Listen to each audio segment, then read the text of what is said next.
Hey guys, welcome back to the channel. मैं हूं आपका दोस्त और होस्ट प्रिंस। और आज की इस वीडियो में हमें क्लाइंट साइड स्क्रिप्टिंग के 11th लेक्चर को देखना है, जहां पे हम पढ़ने वाले हैं, स्टार्ट करने वाले हैं अपने दूसरे चैप्टर को। सेकंड चैप्टर में आपकी जो मोस्ट इंपॉर्टेंट टॉपिक होती है वो तीन टॉपिक हमें पढ़ना होता है, एरे, स्ट्रिंग और फंक्शन। एरे किस तरीके से हम क्रिएट करते हैं, एरे पे हम किस टाइप के ऑपरेशंस को परफॉर्म करते हैं, इन सब चीजों के बारे में हमें पढ़ना है। देन हमें फंक्शन पढ़ना है। फंक्शन एक बहुत ही इंपॉर्टेंट कॉन्सेप्ट होता है क्लाइंट साइड स्क्रिप्टिंग में या किसी भी ओप्स लैंग्वेज में। अगर आप नॉर्मल प्रोग्रामिंग पढ़ रहे हैं या स्क्रिप्टिंग लैंग्वेज पढ़ रहे हैं, फ्रंट एंड पढ़ रहे हैं, किसी भी लैंग्वेज में जो फंक्शन का रोल होता है वो बहुत इंपॉर्टेंट होता है। और तीसरा है स्ट्रिंग। स्ट्रिंग एक ऐसा क्लास है जो स्ट्रिंग ऑपरेशंस, जितने भी हम स्ट्रिंग से रिलेटेड ऑपरेशंस को परफॉर्म करते हैं उसमें हमें हेल्प करता है। ये तीन टॉपिक जो है हमें अपने दूसरे चैप्टर में पढ़ना है। बहुत ही इंपॉर्टेंट चैप्टर, यहाँ से क्वेश्चंस भी एग्जाम में 110% आते हैं। एरे से रिलेटेड कम से कम आपके पेपर में एक या दो क्वेश्चन बनेंगे। ठीक है, आज के टॉपिक में हमें एरे की बेसिक डेफिनेशन पढ़नी कि एरे क्या होता है, देन डिक्लेरेशन, एरे को डिक्लेयर कैसे किया जाता है, एरे को इनिशियलाइज कैसे किया जाता है, लूपिंग इन एरे, हम लूप का यूज कैसे करते हैं एरे में, एडिंग एन एलिमेंट, आप किसी भी एरे में, एग्जिस्टिंग एरे में एलिमेंट को ऐड कैसे कर सकते हैं, sorting of array and then methods.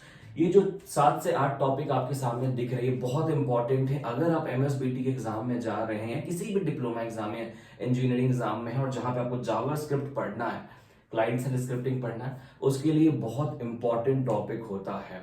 इस वीडियो को स्टार्ट करने से पहले, इस लेक्चर को स्टार्ट करने से पहले मैं आपको बता देता हूँ एक छोटी सी अनाउंसमेंट। हम लोग एक 2 दिन का वर्कशॉप प्लान कर रहे हैं क्लाइंट साइड स्क्रिप्टिंग के ऊपर, जहां पे हम लोग 8 घंटे के सेमिनार में 2 दिन में कंप्लीट सिलेबस को कवर कर रहे होंगे, प्रोग्रामिंग प्लस आपकी थ्योरेटिकल।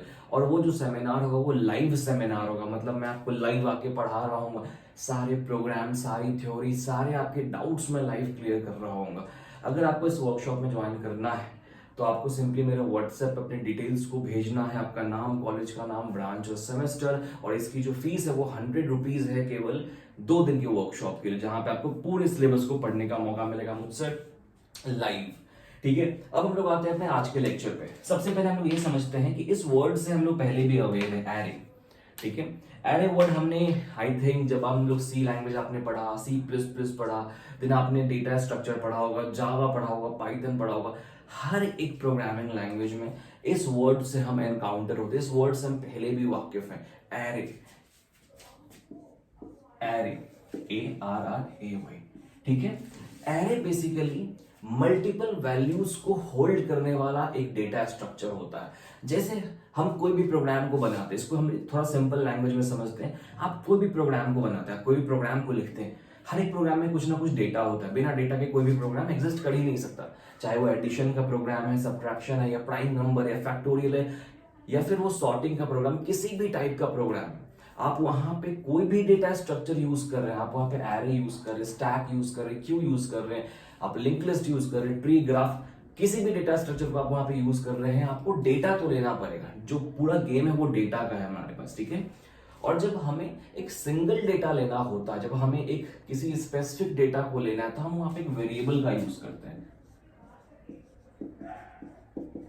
वेरिएबल का यूज करते हैं। वेरिएबल जो होती है ये सिंगल वैल्यू को होल्ड करती है। ठीक है, सिंगल वैल्यू को, सपोज पर हमने लिखा इंट a इक्वल्स टू 10। ये जो a वेरिएबल है हमारा, इसमें हम लोग मल्टीपल वैल्यूज को नहीं रख सकते। इस a में हम लोग केवल एक ही वैल्यू को रखेंगे, 10 या फिर 20 या फिर 30, मतलब आप किसी ना किसी एक वैल्यू को यहां पे रख सकते हैं। ठीक है, अब सपोज करो आपको सेम टाइप का ऑपरेशन परफॉर्म करना है और आपको चाहिए 10 वैल्यूज, तो अगर आप वेरिएबल का यूज करेंगे तो आपको ऐसे 10 वेरिएबल बनाने पड़ेंगे।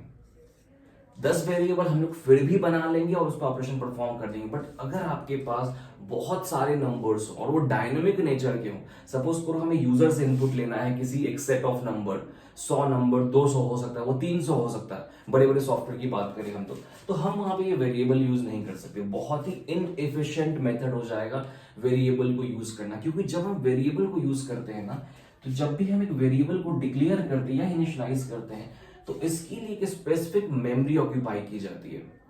फिर उसको मेमोरी में इंसर्ट करना और रिट्राइव करना में भी टाइम लगता है आपका। ठीक है, अगर आप एक वेरिएबल को डिक्लेयर कर रहे हैं, अगर आप उसमें कोई भी इंसर्शन परफॉर्म कर रहे हैं या फिर रिट्राइव कर रहे हैं, डेटा वहां से उठा रहे हैं, तो एक टाइम जाएगा। ठीक है, और आपके पास जब मल्टीपल वैल्यूज हैं बैक टू बैक इंसर्शन में, बैक टू बैक प्रिंटिंग में, तो वहां पे ये जो तरीका है काफी इनएफिशिएंट होता है।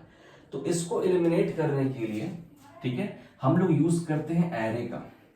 जब हमें मल्टीपल वैल्यूज स्टोर करनी होती, जब हमारे पास एक से ज्यादा वैल्यूज होते हैं, मल्टीपल वैल्यूज होते हैं, तो हम एरे का यूज करते हैं। एरे में एक बेनिफिट क्या होता है कि हमें बस केवल एक ही वेरिएबल डिक्लेयर करना होता है। सपोज करो हमने बनाया ए का एरे, पहले हम लोग ए का वेरिएबल बनाते थे, इसमें हम लोग बस 10 रख सकते थे, बट जैसे ही हमने ए का एरे क्रिएट किया, अब इसमें हम लोग मल्टीपल वैल्यूज रख सकते हैं।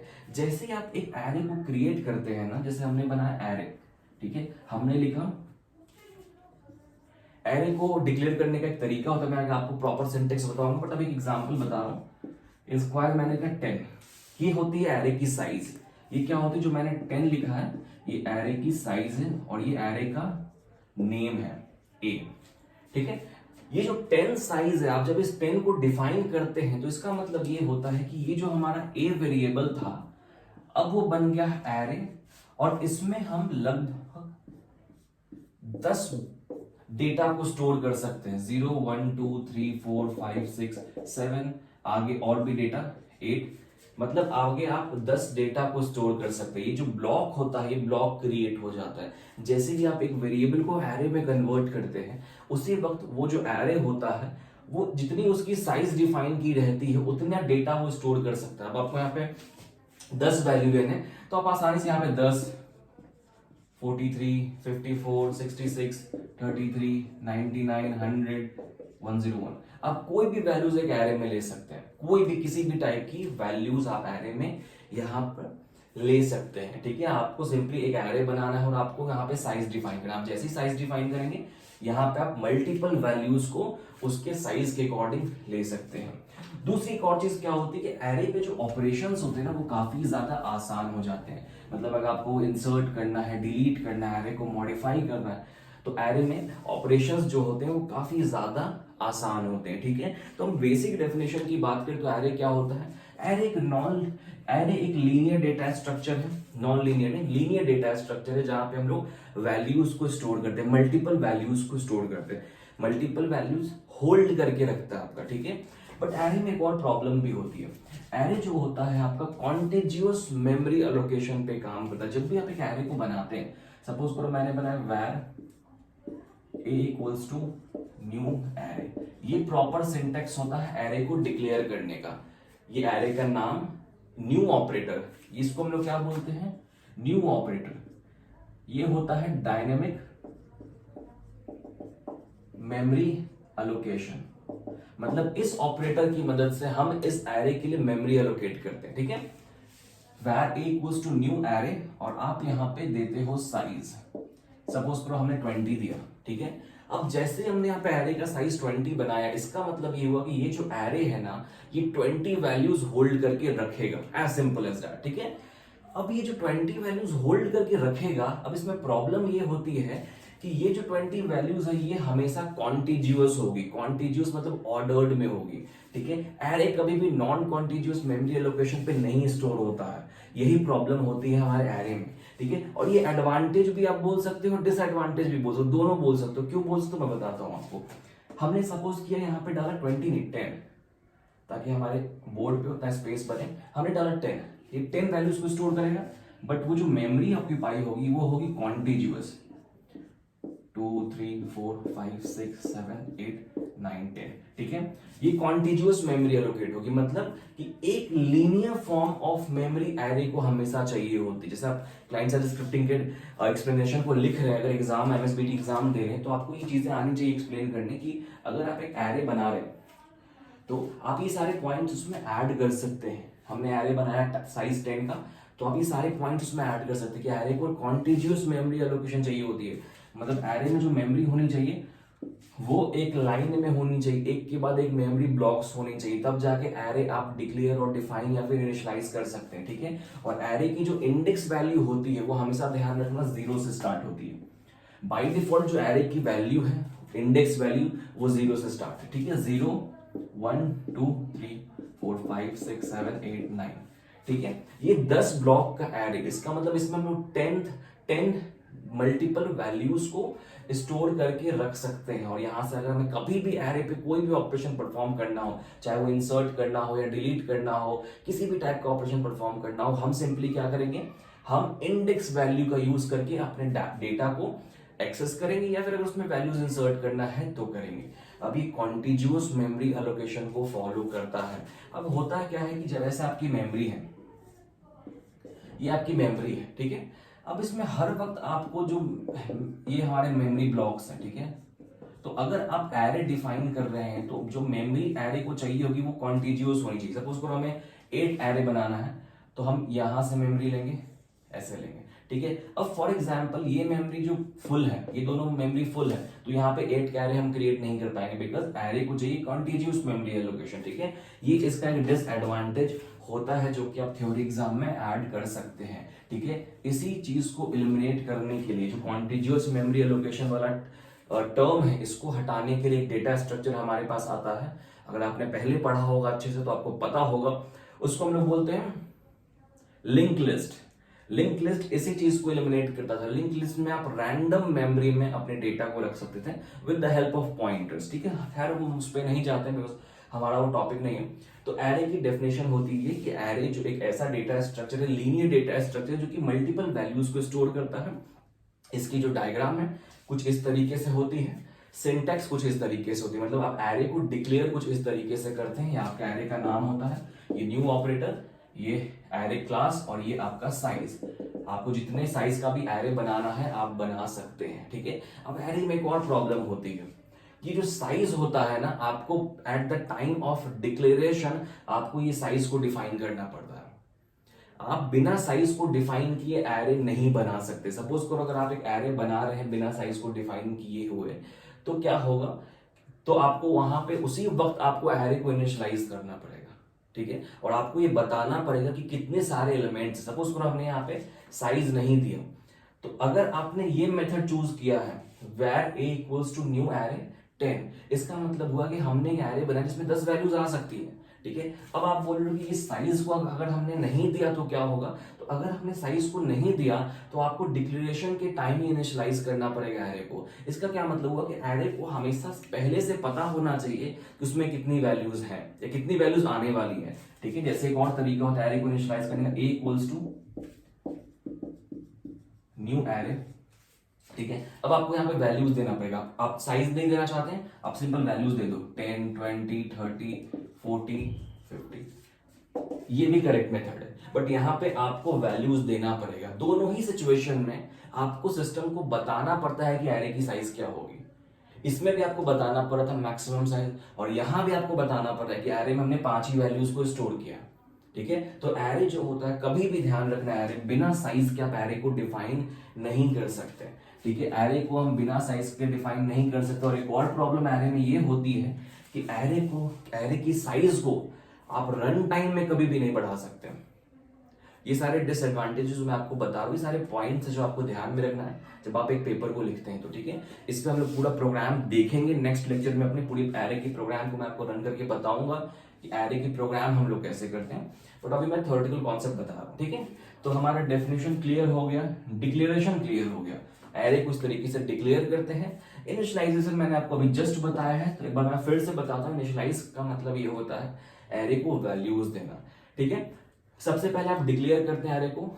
एक तरीका ये है कि आपने एरे बना लिया, ठीक है। अब आप इसको वैल्यूज बाद में भी दे सकते हैं, 1 by 1 करके दे सकते हैं, इंडेक्स पोजीशन का यूज करके। सपोज करो हमने एक एरे बनाया, a equals to new array 5, मतलब एरे की साइज हमने 5 रखी। अब इसमें आप वैल्यूज कैसे दे सकते हैं, तो आप ऐसे भी वैल्यूज दे सकते हैं। हमारे एरे का नाम a है, तो आप इसकी इंडेक्स पोजीशन को वैल्यूज दे सकते हैं। a ऑफ 0 मतलब सबसे पहला एलिमेंट क्या होगा, तो मैंने डाल दिया 10, a of 1, a of 2, a of 3, a of 4, ठीक है। इस तरीके से आप डेटा को इनिशियलाइज कर सकते हैं। सपोज करो मैंने यहां डाला 20, यहां पे 30, यहां पे 40, यहां पे 50, ठीक है। एक तरीका ये होता है एरे को इनिशियलाइज करने का, अगर आपको डेटा को देना है तो। और एक और तरीका होता है कि आप एरे को डायरेक्टली ब्रैकेट्स में ही इनिशियलाइज कर। सपोज करो हमने यहाँ पे एक एरे बनाया है, न्यू एरे, तो हम लोग यहां पे ही डेटा को इनिशियलाइज कर देंगे। सपोज मैंने ब्रैकेट में डेटा को इनिशियलाइज कर दिया, ठीक है। कहीं कहीं पे आप इसी एग्जांपल को इस तरीके से देखते होंगे, a equals to new array square bracket में, दोनों बातें सेम है। या तो पैरेंथेसिस होगा, राउंड ब्रैकेट्स होगा, या फिर आपका स्क्वायर ब्रैकेट होगा। दोनों ही सिचुएशन जो होती है, दोनों ही चीजें जो है वो सेम होती है, ठीक है। अब आपको ये बहुत इंपॉर्टेंट पॉइंट है जो कि आपको ध्यान रखना है कि एरे जो होता है वो हमेशा सेम टाइप का डेटा होल्ड करता है। सेम डेटा टाइप मतलब अगर एरे में हमने 10 ब्लॉक डिफाइन किया है तो इन 10 ब्लॉक में हम सेम टाइप का डेटा यूज कर सकते हैं। ऐसा नहीं है कि आप 0 पे आप इंटीजर डाल दो, यहां पे आप कैरेक्टर डाल दो, यहां पे आप स्ट्रिंग डाल दो प्रिंस, ऐसा नहीं हो सकता। आप अगर एरे बना रहे हैं तो मेक श्योर कि आप एरे के हर एक पोजीशन पे, हर एक ब्लॉक्स पे एरे में सेम डेटा टाइप यूज करेगा। आपने इंटीजर बनाया तो आप इंटीजर यूज करेंगे, अगर आपने कैरेक्टर बनाया, स्ट्रिंग बनाया तो आप स्ट्रिंग यूज करेंगे, कैरेक्टर यूज करेंगे। ये एरे की एक प्रॉपर्टी होती है, ठीक है। इस पर हम लोग प्रोग्राम्स देखेंगे जब हम लोग नेक्स्ट लेक्चर में जाएंगे, और इसकी मैं कंप्लीट आपको प्रोग्रामिंग बताऊंगा। तो हम लोग इसके प्रोग्राम्स को देख रहे होंगे। मेरे पास कंप्लीट सिलेबस है यहाँ पे एरे का, जहाँ पे मैं एक बार सिलेबस को देखते रहता हूँ ताकि हमें ये समझ में आए कि हाँ एरे में हम कुछ टॉपिक तो हमारी मिस नहीं हो रही, ठीक है। चलो, हमारा इनिशियलाइजेशन भी अब क्लियर हो चुका है, ठीक है। मैंने सिलेबस देख लिया, डेफिनेशन हमारी क्लियर है, डिक्लेरेशन हमने कवर किया, इनिशियलाइजेशन भी हमारा हो चुका है क्लियर, ठीक है। जिसको भी प्रोग्राम में प्रॉब्लम आ रही है एरे की, नेक्स्ट लेक्चर पे आएंगे वो लोग। चैनल पे अगर नए हो तो सब्सक्राइब करो ताकि आपको नेक्स्ट लेक्चर मिले, और नेक्स्ट लेक्चर में हम लोग इसके कंप्लीट प्रोग्राम को देख रहे होंगे, जहां पे मैं एरे की हर एक मेथड को, किस तरीके से एरे डिक्लेयर किया जाता है, किस तरीके से क्रिएट किया जाता है, किस तरीके से आप एरे पे लूप चलाते हो, हर एक चीज हम लोग देख रहे होंगे, ठीक है। अब आती है बात लूपिंग की। अब देखो एरे में लूप क्या होता है। सपोज करो, सबसे पहले हम समझते हैं कि लूप क्या होता है। लूप का क्या मतलब है कि एक ही ऑपरेशन को आप बार बार परफॉर्म कर रहे हो, बार बार। वो इंसर्शन हो सकता है, डिलीशन हो सकता है, प्रिंटिंग हो सकती है, कोई भी ऑपरेशन होता है। जिस भी ऑपरेशन को अगर आपको बार बार परफॉर्म करना है, आप वहां पे लूप यूज करते हैं, ठीक है। अब देखो एरे को आप ध्यान से, यहां पे हमारे पास एक ही वेरिएबल में, ए वेरिएबल में 10 वैल्यूज हैं, और हमें इन 10 वैल्यूज को प्रिंट करना है। मतलब हमें एक ही ऑपरेशन प्रिंट है, बट वो 10 टाइम्स चलाना है। ऑपरेशन क्या है? प्रिंट करना, बट प्रिंट को हमें 10 टाइम्स चलाना है। अगर हमें एरे में कुछ इंसर्ट करना है तो हमें एरे में 10 मेमोरी ब्लॉक पे अपने डेटा को इंसर्ट करना, तो हमें 10 टाइम्स इंसर्शन ऑपरेटर चलाना है, इंसर्शन मेथड चलाना है, ठीक है। हमें सेम ही मेथड हमें 10 बार चलाना है। उस सिचुएशन में आप लूप का यूज करेंगे। लूप बेसिकली होता है कि अगर आपको एक ही ऑपरेशन मल्टीपल टाइम्स परफॉर्म करना, अगर आप एक ऑपरेशन को मल्टीपल टाइम्स परफॉर्म कर रहे हैं, वहां पे आप बेसिकली लूप का यूज करते हैं, ठीक है। तो एरे में हम लोग लूप को कैसे यूज करते हैं, जैसे आपने जावा में लूप को पढ़ा था, सेम उसी तरीके से आप एरे में यूज करते हैं। सपोज करो हमें इसको प्रिंट करना है, इसके सारे डेटा को प्रिंट करना, हम क्या करेंगे? सिंपली हम लूप चलाएंगे, for i equals to 0, i less than equals to 10, i plus plus, ठीक है। अब इसके अंदर, इस लूप के अंदर आप इस एरे पे कोई भी ऑपरेशन परफॉर्म कर सकते हो। सपोज करो हमें एरे को प्रिंट करना, हम क्या करेंगे? सिंपली डॉक्यूमेंट डॉट राइट ए हमारा एरे था, यहां पे ए स्क्वायर ब्रैकेट। अब यहां पे समझना, एरे की जो डेटा है, एरे में जो भी डेटा स्टोर है, आप उसको एक्सेस कैसे करते हैं? पहले मैंने बताया था with the help of index number. किससे? 0 1 2 3 4 5 6 7 8 9 से। मतलब इंडेक्स नंबर से आप एरे के डेटा को एक्सेस कर रहे होते हैं, ठीक है। तो यहां पे हमें क्या पास करना पड़ेगा? यहां पे हमें अपनी आई की वैल्यू पास करनी पड़ेगी, बिकॉज हम आई से इंक्रीमेंट कर रहे हैं। आई 0, सबसे पहले यहां पे 0 आ जाएगा, फिर 1 आ जाएगा, फिर 2, फिर 3, तो यहां पे हम लोग आई को पास कर देंगे। इससे क्या होगा? जब पहला लूप चलेगा तो ए ऑफ 0 प्रिंट होगा, ए ऑफ 0 प्रिंट होगा। दूसरा लूप चलेगा तो ए ऑफ 1 प्रिंट होगा, तीसरा ए ऑफ 2, चौथा ए ऑफ 3, फिर ए ऑफ 4। इस तरीके से आपका डेटा 1 बाय 1 प्रिंट होते रहेगा, ठीक है। तो एरे का जो प्रिंटिंग प्रोसेस होता है, जब हम एरे को डिस्प्ले कराते हैं तो एक ही तरीका होता है, with the help of index position. अगर आपके पास इंडेक्स नंबर पता है तो आप एरे को डिस्प्ले करा सकते हैं, बट हमेशा ध्यान रखना कि जब भी आप एरे को डिस्प्ले कराएं या फिर एरे पे कोई भी ऑपरेशन परफॉर्म करें किसी भी टाइप का, तो आपको लूप को चलाना पड़ेगा। बिकॉज लूप हम लोग मल्टीपल टाइम्स को एग्जीक्यूट कराने के लिए लूप का यूज करते हैं। अगर आपको एक ही ऑपरेशन को मल्टीपल टाइम्स एग्जीक्यूट कराना है तो आप वहां पे लूप का यूज करते हैं, ठीक है। और हम जहां देख रहे हैं कि एरे में क्या हो रहा है, एरे में हमारे पास मल्टीपल वैल्यूज हैं, तो यहाँ पे हमें लूप का इस्तेमाल करना ही पड़ता है, ठीक है। तो एरे में लूप कुछ इस तरीके से करते हैं, सिंपल प्रोसेस है, जैसे अभी तक आपने जावा में किया था, C++ में किया था, उसी तरीके से यहाँ पे आप जावा स्क्रिप्ट में आप लूप का यूज करते हैं, ठीक है। इसके बाद एडिंग एन एलिमेंट, अगर एरे में आपको कोई भी एलिमेंट को ऐड करना है तो आपको चाहिए होगा इंडेक्स नंबर। इंडेक्स नंबर, ठीक है, मतलब जो भी एरे की लेंथ है ना, आप उसमें नंबर को ऐड करते हैं, ठीक है। सपोज करो हमने एक एरे बनाया, ठीक है, हमने एक एरे बनाया 10 डिजिट का, ओके। आपने उसमें इंसर्ट किया है, जरूरी नहीं कि आपने उसमें 10 में से अगर 5 वैल्यू इंसर्ट किए तो उसकी लेंथ 10 हो जाएगी, नहीं। अगर आपने एरे बनाया है और आपने उसमें वैल्यूज जो है वो 5 ही इंसर्ट की, यहां तक वैल्यूज इंसर्ट किया, ठीक है। अब आपको वैल्यूज कहां पे इंसर्ट करनी है, आपको वैल्यूज इंसर्ट करनी इस पोजीशन पे, करेक्ट है, इस पोजीशन में वैल्यू इंसर्ट करी। तो देखो ध्यान से, ये है, इसको मैं फिर से लिखता हूं ताकि आपको अच्छी तरीके से समझ में आ जाए। अगर मुझे एरे में कोई एलिमेंट को ऐड करना होगा, ठीक है, 0 1 2 3 4 5, ठीक है। इस एरे में कितने नंबर आ सकते हैं टोटल, 1 2 3 4 5 6 डिजिट का, ठीक है।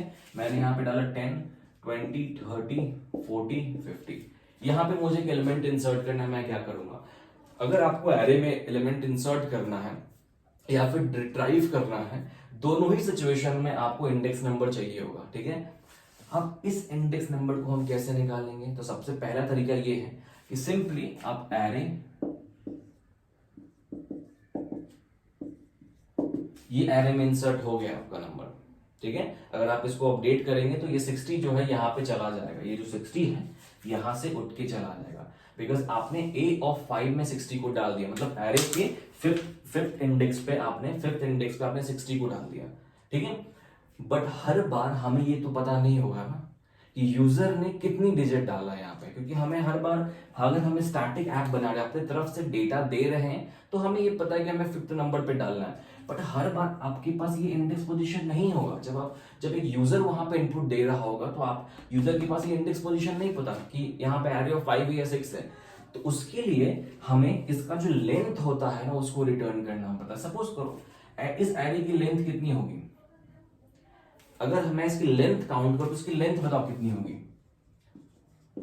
एरे लेंथ के लिए एक लेंथ फंक्शन है a डॉट लेंथ, ठीक है, एरे डॉट लेंथ, इसकी लेंथ कितनी होगी 1 2 3 4 5, 6 नहीं होगी 5 होगी, 1 2 3 4 5। अब आपके जहन में सवाल आ रहा होगा कि 0 से स्टार्ट हो तो उसको 1 क्यों दिया हमने, इसकी इंडेक्स पोजीशन 0 है, इसका इंडेक्स पोजीशन 0 है, ठीक है। और लेंथ का मतलब क्या हुआ, नंबर, कि हमने इसमें कितना डेटा डाला, तो हमने कितना नंबर डाला 1 2 3 4 5, तो लेंथ हो गया 5, ठीक है। अब हमें यहाँ पे चाहिए क्या था, हमें यहाँ पे 5 ही चाहिए था ना, तो अगर हमने a के जगह पे अगर हमने कुछ ऐसा लिखा,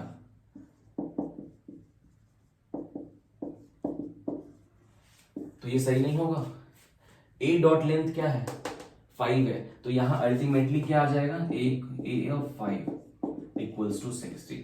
इस सिचुएशन में क्या हो जाएगा आपके पास कि जैसे आप a डॉट लेंथ पास करेंगे ना, तो किसी भी एरे में कोई भी पोजीशन होगा, कितना भी डेटा उसमें फिल होगा, उसके अकॉर्डिंग ये एडजस्ट कर लेगा अपने आप को। सपोज करो उसमें 3 डेटा फिल होगा तो यहां पे आ जाएगा 4, बिकॉज लेंथ हो जाएगी वहां पे 4, ठीक है। तो a डॉट लेंथ हमने क्यों किया, बिकॉज लेंथ जो होती है वो नंबर ऑफ वैल्यूज रिटर्न करती है, और हम ही जानते हैं कि जितनी नंबर ऑफ वैल्यूज होगी उससे एक कम इंडेक्स पोजीशन होगा, बिकॉज इंडेक्स पोजीशन 0 से स्टार्ट हो रहा है, राइट। अगर 4 वैल्यूज है तो 0 1 2 3 तक आएगा, अगर 5 है तो 0 1 2 3 4 तक आएगा, अगर 2 है तो 0 1 पे ही रह जाएगा, ठीक है। तो इस तरीके से आप किसी भी एरे में एक वैल्यू को ऐड करते हैं ए डॉट लेंथ फंक्शन का यूज करके। ए डॉट लेंथ फंक्शन जो होता है वो आपके एरे की लेंथ को, नंबर ऑफ वैल्यूज जो आपके एरे में है उसको रिटर्न करता है। एक छोटा सा पॉइंट है उसको हमेशा ध्यान रखना, एरे में चाहे आप डिस्प्ले करो या फिर इंसर्ट करो, एरे में अगर आप किसी डेटा को इंसर्ट कर रहे हो या डिस्प्ले कर रहे हो, ऑलवेज रिमेंबर वन थिंग कि आपको इंडेक्स पोजीशन लगेगा।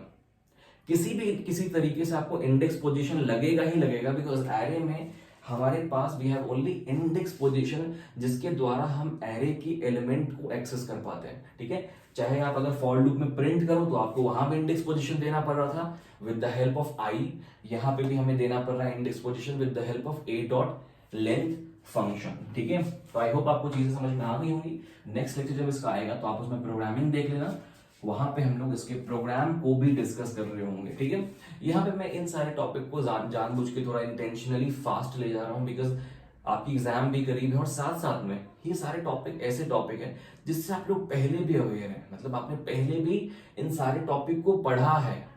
सी में पढ़ा, सी प्लस प्लस में पढ़ा, जावा में आपने पढ़ा, सेम चीजें आपने जावा में भी पढ़ी है, डेटा स्ट्रक्चर हमने पढ़ा। ठीक है, तो अब जो हमारा थर्ड चैप्टर आएगा ना वहां से मजा आएगा, बिकॉज वहां से आपको फॉर्म इवेंट पढ़ना है, ब्राउजर कुकीज पढ़ना है, देन रेगुलर एक्सप्रेशन पढ़ना है। तो थर्ड चैप्टर से हमारा एक्चुअल जावा स्क्रिप्ट आता है।